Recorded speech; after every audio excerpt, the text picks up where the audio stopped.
ಉತ್ತರ ಕರ್ನಾಟಕದ ಭಾಗದಲ್ಲಿ ನಡೆಯುವ ಚಳಿಗಾಲದ ಅಧಿವೇಶನಕ್ಕೆ ದಿನಗಣನೆ ಆರಂಭವಾಗಿದೆ. ಚಳಿಗಾಲದ ಅಧಿವೇಶನದಲ್ಲಿ ಭಾಗಿಯಾಗೋದಕ್ಕೆ ಶಾಸಕರು ಪ್ರತಿಷ್ಠಿತ ಹೋಟೆಲ್ಗಳೇ ಬೇಕು ಅಂತ ಡಿಮ್ಯಾಂಡ್ ಇಟ್ಟಿರುವುದು ಈಗ ಬೆಳಕಿಗೆ ಬಂದಿದೆ.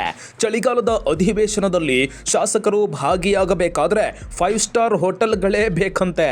ಮನೋಜ್ ಜ್ಯುವೆಲರ್ಸ್ ನಲ್ಲಿ ಚಿನ್ನ ಖರೀದಿಸಿದವರಿಗೆ ವಿದೇಶ ಪ್ರವಾಸದ ಅವಕಾಶ, ಜೊತೆಗೆ ಉಡುಗೊರೆ ಮತ್ತು ಬೆಳ್ಳಿ ನಾಣ್ಯ. Manoj jewellers, Koppikar road, Hubballi. ಇದೇ ಡಿಸೆಂಬರ್ 8ರಂದು ಬೆಳಗಾವಿಯ ಸುವರ್ಣ ಸೌಧದಲ್ಲಿ ಆರಂಭವಾಗಲಿರುವ ಚಳಿಗಾಲದ ಅಧಿವೇಶನಕ್ಕೆ ಆಗಮಿಸುವ ಎಂಎಲ್ಎಗಳಿಗೆ ಬೇಕಂತೆ ಪ್ರತಿಷ್ಠಿತ ಹೋಟೆಲ್ಗಳು.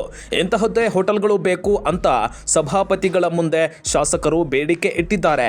ಅನೇಕ ಶಾಸಕರು, ಸಚಿವರು ಇಂಥದ್ದೇ ಹೋಟೆಲ್ನಲ್ಲಿ ಇಂಥದ್ದೇ ರೂಮ್ ಬೇಕು ಅಂತ ಪತ್ರ ಬರೆದಿರೋದು ಸಾರ್ವಜನಿಕ ವಲಯದಲ್ಲಿ ಚರ್ಚೆಗೆ ಗ್ರಾಸವಾಗಿದೆ. ವಿಧಾನಸಭಾ ಮತ್ತು ಪರಿಷತ್ ಸಭಾಪತಿಗಳಿಗೆ ಶಾಸಕರು ಪತ್ರ ಬರೆದಿದ್ದಾರೆ.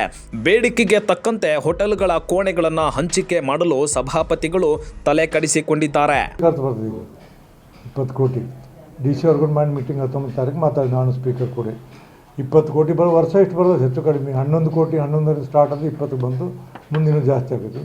ಅದಕ್ಕೆ ಶಾಸಕರಿಗೆ ಇರಾಕ ಅವರು ಊಟದಂತೂ ಒಂದು ಮಧ್ಯಾಹ್ನ ಎಲ್ಲ ಮಾಡಬೇಕು, ದೂರ ಆಗತ್ತೆ.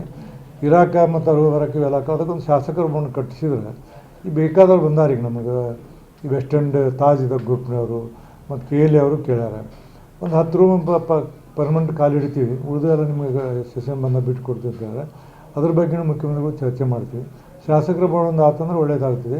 ಶಾಸಕರಿಗೆ ಅಲ್ಲಿ ಹೋಟೆಲ್ದಾಗಿರುವಂಥ ತಪ್ಪ ಈಗ ದಿನ ಗಲಾಟೆ ನಮಗೆ UK ಕೊಡ್ರಿ, ಅಲ್ಲಿ ಕೊಡ್ರಿ, ಇಲ್ಲಿ ಕೊಡ್ರಿ ಅಂತ ದಿವಸ 2,000 3,000 ಬಾಡಿಗೆ ಆಗೈತೆ ಈಗ.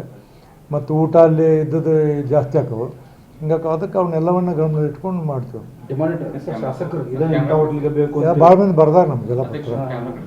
ನಮಗೆ ಇಲ್ಲಿ ಮಾಡಿರಿ, ನಮ್ಗೆ UK 27ದಾಗ ಮಾಡಿರಿ, ಅಲ್ಲಿ ಮಾಡಿರಿ, ಇಲ್ಲಿ ಮಾಡಿರಿ ಅಂತ ಬರ್ದಾರ. ನಾವೇನು ಮಾಡೋಂಗಿಲ್ಲ. ಸೆಕ್ರೆಟರಿಗೆ ಹೇಳಿದ್ದೀನಿ, ಯಾರ್ಯಾರು ಸೀನಿಯಾರಿಟಿ ಬೇಕಾದ್ರೆ ಎಲ್ಲರಿಗೂ ಕೊಡಬೇಕು ನೀವು ಕೊಡಿರ್ತೀವಿ. ನಾನು ಅಂತ ಎಲ್ಲರಿಗೂ ಕೈ ಹಾಕೋಲ್ಲ, ನಾನು ಯಾರಿಗೂ ರೆಕಮೆಂಡ್ ಮಾಡೋಂಗಿಲ್ಲ.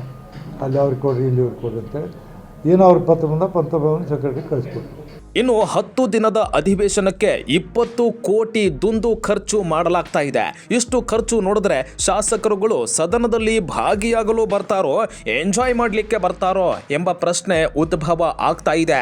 ಜನರ ಕಷ್ಟಗಳ ಬಗ್ಗೆ ಚರ್ಚೆ ಮಾಡೋದಕ್ಕೆ ಬರುವ ಶಾಸಕರಿಗೆ ಪ್ರತಿಷ್ಠಿತ ಹೋಟೆಲ್ಗಳು ಯಾಕೆ ಬೇಕು? ಟೈಮ್ ಪಾಸ್ ಮಾಡೋದಕ್ಕೆ ಬೆಳಗಾವಿಗೆ ಬರಬೇಡಿ, ಉತ್ತರ ಕರ್ನಾಟಕದ ಜನರ ಸಮಸ್ಯೆಗಳ ಬಗ್ಗೆ ಚರ್ಚೆ ಮಾಡೋದಕ್ಕೆ ಅಧಿವೇಶನಕ್ಕೆ ಬನ್ನಿ ಅಂತ ಉತ್ತರ ಕರ್ನಾಟಕದ ಜನರು ಶಾಸಕರಿಗೆ ಕಿವಿ ಮಾತು ಹೇಳ್ತಾ ಇದ್ದಾರೆ. Mallesh Surnagi, public next, Hubballi.